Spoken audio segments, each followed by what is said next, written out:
Hello everyone.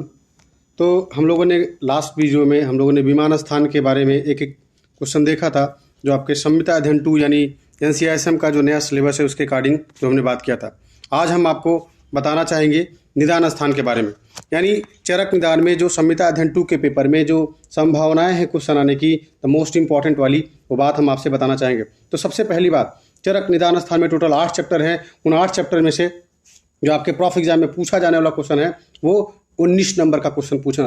विमान स्थान में 24 नंबर का, निदान स्थान से 19 नंबर। कहने को 19 नंबर है, लेकिन बहुत सारा ऐसा चीज़ यहाँ पे आपको पढ़ने को मिल रहा है जो आप रोग निदान के पेपर में भी, यानी कहने को 19 है लेकिन वो देखा जाए तो और भी नंबर उसमें ऐड होते हैं। फिलहाल मैं बताना चाहूँगा चरक निदान फर्स्ट के बारे में जो आपके प्रॉफ एग्जाम में पूछा जाना है।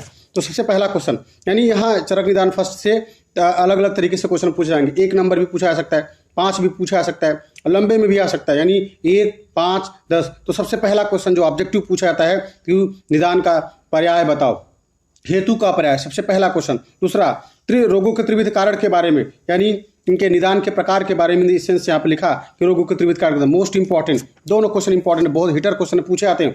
बताओ हेतु के पर्याय कौन कौन से, कौन सा है कौन सा नहीं है, या रोगों के त्रिविध कारण कौन से, ये क्वेश्चन पूछा जाता है। अगला क्वेश्चन, और बाकी यहाँ पे हेतु के बारे में लिखा है, वो सब क्वेश्चन पूछा नहीं जाता, वो कंपटीशन में आता है, प्रॉफ में नहीं आता है ना। अगला क्वेश्चन त्रिविध हेतु संग्रह के बारे में, ये क्वेश्चन पूछता है ऑब्जेक्टिव। त्रिविध आयतन, त्रिविध हेतु के बारे में ये क्वेश्चन पूछता है। आगे यहाँ पे जो सबसे हिटर क्वेश्चन जो पूछा जाने वाला है आपके रोग निदान में भी और आपके संहिता अध्ययन 2 के पेपर में, बहुत इंपॉर्टेंट, लगाओ डबल स्टार। निदान पंचक के बारे में, द मोस्ट इंपॉर्टेंट। निदान पंचक में 5 चीजें जो आती है यहाँ, इनके बारे में हमें कई बार लंबे में उठा के पूछे जाते हैं, या कई बार इसी में से 60 क्वेश्चन उठा के पूछते हैं। कई बार उपसय के टाइप्स पूछते हैं। बताओ आचार्य रखने उपसय कितने प्रकार के माने, और संप्राप्ति के बारे में पूछते हैं। बताओ संप्राप्ति के भेद आचार्य रखने कितने माने। बाकी हमने आपको बता ही दिया है कि लंबे में पूरे पूछे जाते हैं, और अगर शॉर्ट पूछना होगा तो इसी में से अंदर घुस करके वो पूछते हैं कई बार। तो ध्यान रहे, यानी Nidan Panchak the most important topic of the Charak Nidan first. जी हाँ, और यही अगर मैं इसके बाद ज्वर पकड़ के बारे में बात करूं, यानी ज्वर के बारे में जो आपसे क्वेश्चन पूछा जाता है, तो सबसे पहला क्वेश्चन ज्वर की संप्राप्ति, इन द सेंस की ज्वर की संप्राप्ति में कौन से स्रोतस का इन्वॉल्वमेंट होता है। हमने लिखा है यहाँ पे, इवन चरक ने ज्वर के भेद के बारे में बताया, यहाँ पे क्या बताया, और स्टोदरी अध्याय में क्या बताया, आपको पता होना चाहिए। और अगर मैं लिखने के लिए बात करूं तो चरक निदान फर्स्ट में ज्वर से रिलेटेड इन द सेंस की लिखने के लिए कोई टॉपिक नहीं आएगा। एकदम क्लियर कट बोल रहा हूं, ज्वर निदान से, है ना, ज्वर निदान से लिखने के लिए कोई भी टॉपिक आपके प्रॉफ एग्जाम में, फाइनल यूनिवर्सिटी एग्जाम में नहीं आएगा। आएगा तो सिर्फ ऑब्जेक्टिव आएगा, है ना।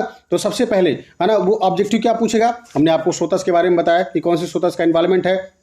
उसके बाद जो आपसे क्वेश्चन पूछा वाला है, आगंतुक ज्वर के भेद बताओ, इनसे क्वेश्चन आएगा। इनके भेद के बारे में पूछेगा, कौन से दोष की विकृति होती है, इनके बारे में पूछेगा। और ज्वर का एकल लक्षण, ज्वर का प्रत्यात्मक, द मोस्ट इंपॉर्टेंट। और ज्वर का पूर्ण रूप से क्वेश्चन पूछते कई बार यहाँ से। बताओ बालेभ्य प्रदोषक किसका करेक्टर है, अल्प प्राणता, दीर्घसूत्रता, ये सब क्वेश्चन उठा के पूछे जाते हैं, ऑब्जेक्टिव में पूछे जाने वाला। और यहाँ पे द मोस्ट इंपॉर्टेंट जो यहाँ पे लिखा, जेड ज्वर में घृत के महत्व के बारे में कई बार ये क्वेश्चन पूछते हैं, या ज्वर की चिकित्सा सूत्र के बारे में। ये बात आपको फोकस करके रखना है, अदरवाइज लिखने के लिए ज्वर से कोई क्वेश्चन नहीं आएगा। आएगा तो सिर्फ ऑब्जेक्टिव आएगा, है ना। बाकी मैंने बताया। और अगर मैं चरक निदान 2 के बारे में बात करना चाहूँ, इन सेंस के रक्तपित्त निदान के बारे में, यहाँ पे रक्तपित्त निदान के बारे में शॉर्ट क्वेश्चन लिखने के लिए आते हैं। कई बार शॉर्ट क्वेश्चन भी आते हैं, ऑब्जेक्टिव भी आते हैं। मैं आपको बताना चाहूंगा। तो सबसे पहला यहाँ पे भेद के बारे में, इनकी मार्ग यानी गति के बारे में, और यहाँ पे द मोस्ट इंपॉर्टेंट चिकित्सा सिद्धांत प्रति मार्गम च हड़म रक्तपित्तम विधीयते, द मोस्ट इंपॉर्टेंट, कई बार रेफरेंस पूछते हैं। और यही नहीं, यहाँ पे रक्तपित्त की निरुक्ति के बारे में ये आपको पता होना चाहिए। और द मोस्ट इंपॉर्टेंट, रक्तपित्त का अधिष्ठान क्या होता है, लगाओ डबल स्टार। और रक्तपित्त के पूर्व कोई खासी क्वेश्चन नहीं, ये जनरल हमको पढ़ के रखना है। बाकी यहाँ पे अगर मैं आपसे रक्तपित्त के बारे में बात करूं तो मार्ग के बारे में, कितने मार्ग बताए, है ना, ऊपर नीचे कौन कौन से कितने हैं, ये बात आपको पता होना चाहिए।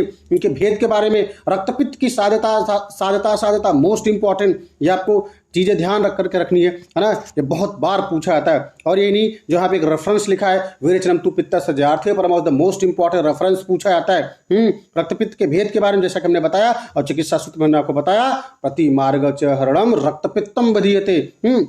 ये बात ध्यान रहे। यही नहीं, प्रतिमार्गढ़म ये रक्तपित्त के लिए आता है, लेकिन अब आगे पढ़ेंगे स्वमार्गढ़म अम्लपित्त के लिए आप पढ़ रहे होंगे रोग निदान में। जी हाँ, अगर मैं गुल निदान यानी चरक निदान 3 के बारे में बात करना चाहूँ, गुल निदान के बारे में, यहाँ से लिखने के लिए बहुत शॉर्ट क्वेश्चन आया तो आया, अदरवाइज नहीं आएगा। वो शॉर्ट आया तो कौन आएगा मैं आपको बता रहा हूँ। फिलहाल यहाँ पे बताना चाहूंगा गुल्म के भेद के बारे में, और यहाँ लिखा था मोस्ट इंपॉर्टेंट, लगाओ डबल स्टार। गुल्म का आश्रय क्या होता है, गुल्म का स्थान क्या होता है, लगाओ डबल स्टार।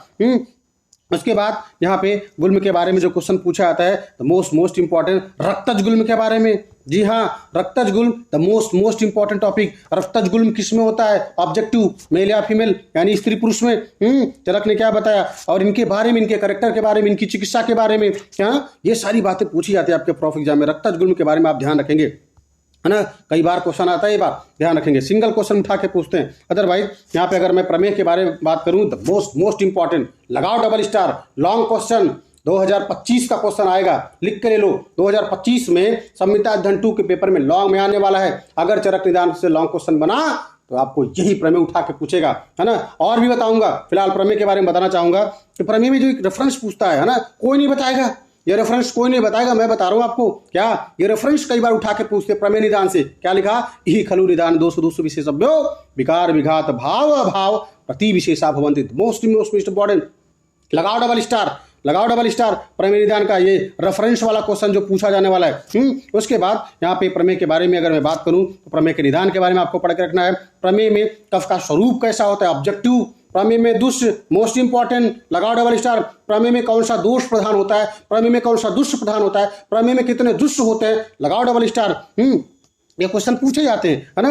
और यही नहीं, इनके भेद के बारे में आपको पढ़ के रखना है। ये आचार्य चरक ने जो बताया, कफज प्रमेय कितना है, टोटल प्रमेय कितना है, पित्तज प्रमेय कितना है, वातज प्रमेय कितना है, मोस्ट इंपॉर्टेंट, लगाओ डबल स्टार। प्रमेय के बारे में 20 के 20 एकदम रटे होने चाहिए, पूरे नाम एकदम टिप होने चाहिए, पूरे करेक्ट एकदम। इनके नाम अगर आपको पता है, आपको करेक्टर भी एक लाइन में याद रहना चाहिए। नाम भी सब कुछ है ना, ये बात आपने देखा है। और यही नहीं, यहाँ पे जो एक बात लिखा है, द मोस्ट इंपॉर्टेंट, क्या यहाँ पे जो साधता के बारे में बताते हैं, मोस्ट इंपॉर्टेंट यहाँ पे आप देख पा रहे हो, कफज प्रमेय इस साध ड्यू टू समान गुण मेद स्थानाकत्वात् कफस्य प्रधानात्, पित्तज प्रमेय यहाँ पे ड्यू टू संश्लिष्ट दोष मेद स्थानात्वात्, अगर वातज प्रमेय असाध ड्यू टू महत्य कृत्वात् विरुद्ध उपक्रमतः। द मोस्ट इंपॉर्टेंट कई बार पूछा जाता है, लाइनें उठा के पूछते हैं, बताओ इनके बारे में, या कई बार सीधा श्लोक उठा के पूछते हैं। ये जो बात लिखी, साध्य है तो क्यों, कफज वाला साध्य है तो क्यों, पित्तज वाला जाप है तो क्यों, वातज वाला साध्य है तो क्यों। द मोस्ट इंपॉर्टेंट, बात ध्यान रहे। यही नहीं, प्रमेय के पूर्व भी आपके एग्जाम में पूछा था,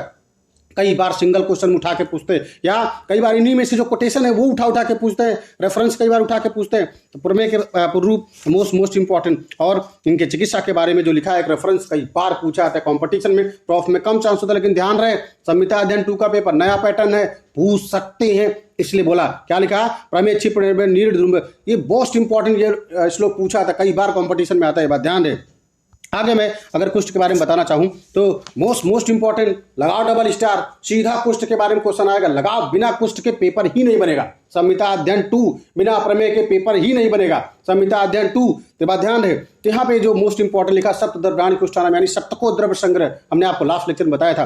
तो सप्तको द्रव्य संग्रह के बारे में आता मोस्ट इंपॉर्टेंट, कई बार पूछते हैं ये, है ना। और यही नहीं, कुष्ठ और विषक्त में अंतर बताते हुए ब्ला ब्ला, क्या कई बार वो रेफरेंस उठा के पूछते हैं, बताओ कुष्ठ के बारे में। और ये बात आप जानते हैं, है ना। कुष्ठ के बारे में यहाँ पे अलग अलग तरीके से जो टाइप्स बताए, महाकुष्ठ के बारे में चर्चा करते हैं, क्षुद्र कुष्ठ के बारे में जो चर्चा करते हैं। फिलहाल यहाँ पे महाकुष्ठ पे फोकस करना है। और यही नहीं, यहाँ पे जो दूषों का क्रम होता है, दूषित होने का, इन द सेंस कुष्ठ में वो क्या होता है, कुष्ठ में क्या होता है, विसर्प में क्या होता है, लेकिन यहाँ पे कुष्ठ में आपको फोकस रखना है, पहले कौन दुष्ट होता है, एकदम सीरियल से क्रम आपको ध्यान रखना है। और 3D यानी 3 दोष की बात कर रहे हैं, है ना, यानी। और यहाँ पे जो अलग अलग 4 दुष्ट बताए, यानी होते तो साथ हैं, विसर्प में भी साथ है, यहाँ पर भी साथ है, दोनों सेम है, बस उनके दोष को दूषित करने का क्रम अलग होता है, ये बात ध्यान रखेंगे। यही नहीं, हमने बताया अभी महाकुष्ठ के बारे में, मोस्ट इंपॉर्टेंट 7 प्रकार के जो बताया, इनके नाम रटे होने चाहिए, और इनमें कौन कौन से दोष का प्रधानता होती है ये रटे होने चाहिए, और इनके करेक्टर एकदम पूरा पता होना चाहिए। द मोस्ट इंपॉर्टेंट, कुष्ठ की संप्राप्ति क्या होती है, कुष्ठ का निदान क्या होता है, कुष्ठ के भेद क्या होते हैं, महाकुष्ठ कितने प्रकार के, मोस्ट इंपॉर्टेंट, कुष्ठ का पूर्व भी पूछा था आपके प्रॉप एग्जाम में, लगाओ डबल स्टार, है ना, ये क्वेश्चन पूछा जाता है कुष्ठ के पूर्व में भी, तो ये बात ध्यान रखेंगे। और इनके करेक्टर के बारे में जैसे हमने कहा, ये कई बार पूछते साधता सत्ता, बताओ निम्न में से ऐसा कौन सा महाकुष्ठ है जो असाध होता है, ये पूछा जाता है, या कौन सा साध होता है, पूछा जाता है, साध कम असाध ज्यादा पूछते हैं, है ना, के बाद ध्यान दें। तो इस तरह से यहाँ पे कुष्ठ के पेपर में बनाएंगे। और अगला अगर मैं इसी टॉपिक क्रम में बात करना चाहूँ चरक निदान 6 के बारे में, तो शोष निदान के बारे में, तो शोष निदान के बारे में एकदम क्लियर कट बोल रहा हूँ, शोष निदान में एकदम क्लियर कट बोल रहा हूँ, शॉर्ट क्वेश्चन आएगा। वो शॉर्ट क्वेश्चन क्या आएगा, यहाँ पे सबसे पहला क्वेश्चन जो लिखा, शोष के कारण। कई बार इसी बात को अलग अलग तरीके से पूछते हैं, बताओ शोष के आयतन बताओ, बताओ शोष के प्रकार बताओ, बताओ शोष के भेद बताओ, इस तरह से क्वेश्चन पूछते हैं। आयतन हेतु का पर्याय, कई बार इसी क्वेश्चन को कई बार कारण के नाम से बोलते हैं, कई बार प्रकार के नाम से बोलते हैं, कई बार भेद के नाम से बोलते हैं, तो स्टूडेंट कंफ्यूज हो जाता है। तो ध्यान रहे, आप कंफ्यूज नहीं होंगे, चाहे वो कारण पूछे, चाहे वो भेद पूछे, चाहे वो प्रकार पूछे, चाहे वो आयतन पूछे, आंसर यही लिख के आना। 4 है ना, शोष के कारण, ये बात आपको पता नहीं, इन चारों के बारे में आपको एकदम टिप होना चाहिए। द मोस्ट इंपॉर्टेंट ऑफ शोष निदान, ये क्वेश्चन जो है कई बार एग्जाम में पूछा जाता है, द मोस्ट इंपॉर्टेंट, आयतन के नाम से आपसे गुमराह करते हैं, है ना।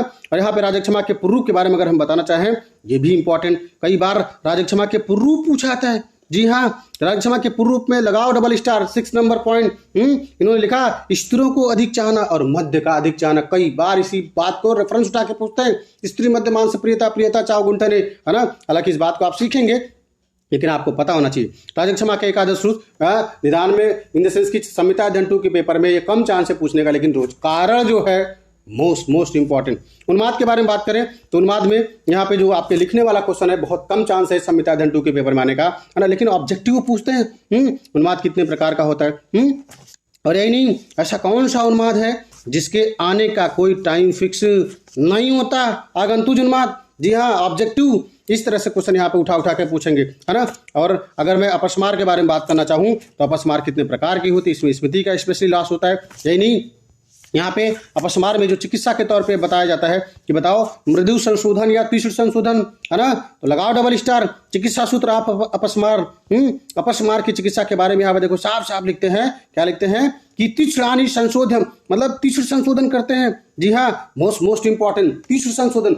उन्माद में मृदु संशोधन, अपस्मार में तीक्ष्ण संशोधन, लगाओ डबल स्टार। उसके बाद चरक निदान 8 की बात अगर हम बात करें तो यहाँ पे जो क्वेश्चन आया था मोस्ट इंपॉर्टेंट, निदानार्थ कर रोग, कई बार क्वेश्चन पूछते हैं निदानार्थ कर रोग के बारे में, द मोस्ट इंपॉर्टेंट, लगाओ डबल स्टार। निदानार्थ कर रोग यहाँ से ऑब्जेक्टिव बना के पूछते हैं, लिखने के लिए भी आता है। यही नहीं, व्याधि संकर के बारे में ये क्वेश्चन पूछा जाता है। ये हिसाब चरक निदान 8 तक के बारे में, इन द सेंस की चरक निदान 1 to 8 के बारे में जो हमने आपको बताया, यहाँ पे इंपॉर्टेंट टॉपिक के बारे में जितनी बात कह दिया उतनी बात यही से क्वेश्चन पूछा जाने वाला। यही नहीं, हमने आपको लास्ट लेक्चर में, in the sense last video में हमने आपको चरक विमान के बारे में पूरा अपलोड किया हुआ है। आज हमने चरक निदान के बारे में बता दिया। आगे आने वाले लेक्चर में हम इंद्रिय स्थान के बारे में, सारी स्थान के बारे में हम पूरा एक एक करके, सूत्र स्थान के बारे में हम पूरा का पूरा इंपॉर्टेंट बताने वाले हैं। तो ये बात आप ध्यान देंगे, इन्हीं बात पे फोकस करेंगे। जो आपका मेन यूनिवर्सिटी का एग्जाम है, इनसे बाहर कोई क्वेश्चन आने वाला नहीं है, जो कह दिया सो कह दिया। ओके।